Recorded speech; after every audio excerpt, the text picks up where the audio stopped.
ഇത് മാത്രമല്ല വളരെ നീതിക്ക് വേണ്ടിയുള്ള ഒരു വലിയ സമരമാണ് ഇവിടെ നടത്തുന്നത്. കാരണം എനിക്കറിയാം, ഞാൻ 5 വർഷം പഞ്ചായത്ത് പ്രസിഡന്റും ഒരു 5 വർഷം മുനിസിപ്പൽ ചെയർമാനും ഒക്കെ ആയിരുന്നപ്പോൾ ഒരു ആശാ വളണ്ടിയർമാരുടെ ജോലി എന്താണെന്ന് കൃത്യമായിട്ട് അറിയാവുന്ന ആളാണ് ഞാൻ. ഏത് പാതിരാവിലും വിളിച്ചാൽ ഓടി വരുന്നത് ആശാ വളണ്ടിയർമാരാണ്. എന്നിട്ട് അവർക്കുള്ള വേതനം ഒന്ന് വർദ്ധിപ്പിക്കാൻ, എന്താ പറയുക, ജയിലിലെ കുറ്റവാളികൾക്ക് കിട്ടുന്ന വേതനം പോലും ഇവർക്ക് ലഭിക്കുന്നില്ല. തൊഴിലുറപ്പ് തൊഴിലാളികൾക്ക് ലഭിക്കുന്ന വേതനം പോലും ഇവർക്ക് ലഭിക്കുന്നില്ല.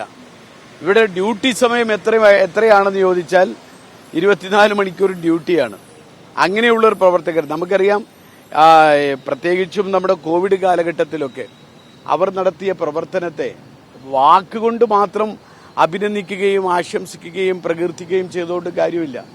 അവർക്ക് ജീവിക്കാൻ വേണ്ടിയുള്ള ഒരു സമരം, അതിനുവേണ്ടിയുള്ള ഒരു വേതനം, അതിനുവേണ്ടി അവർ സമരം നടത്തുന്നത്, അതെങ്കിലും ചെയ്തു കൊടുക്കണ്ടേ? ഇത്ര വർഷം സർക്കാരിന് വേണ്ടി അതല്ലെങ്കിൽ ജനങ്ങൾക്ക് വേണ്ടി സേവനം നടത്തിയ ഒരു തൊഴിലാളി പിരിഞ്ഞു പോകുമ്പോൾ ഒരു 5 ലക്ഷം രൂപയെങ്കിലും ലഭിക്കണമെന്ന് പറഞ്ഞാൽ അതൊരു വലിയ മാരകമായ തെറ്റാണോ എന്നതാണ്. എന്നിട്ട് അതിനെയൊക്കെ ആ സമരത്തെ അത് തീർക്കാൻ വേണ്ടി അനുഭാവപൂർണമായ പരിഗണന കൊടുക്കുക എന്നതിനപ്പുറത്ത് അവരെ അവഹേളിക്കാനും ഒറ്റപ്പെടുത്താനും ഒക്കെയുള്ള ബോധപൂർവമായ ശ്രമമാണ് സർക്കാർ നടത്തിക്കൊണ്ടിരിക്കുന്നത്. കാരണം ഞാനൊക്കെ ജയിച്ചു വന്നതിൽ എനിക്കൊക്കെ ലഭിച്ച വോട്ടിൽ ഈ ആശാ വളണ്ടിയർമാരുടെ സമരത്തിന്റെ പിന്തുണ കൂടി അതിലുണ്ട്. അതുകൊണ്ടും കൂടിയാണ് ഞാനിന്ന് ഇവിടെ ഓടി വന്നത്. ഞാൻ ഇന്നലെ സത്യപ്രതിജ്ഞ ചെയ്ത് ഇവിടെ വന്നതിൽ പ്രധാന ഒരു കാരണം എന്നെ ജയിപ്പിച്ചതിൽ പോലും ഈ ആശാ വളണ്ടിയർമാർക്കുള്ള പിന്തുണയടങ്ങിയ വോട്ടുകളുണ്ട്.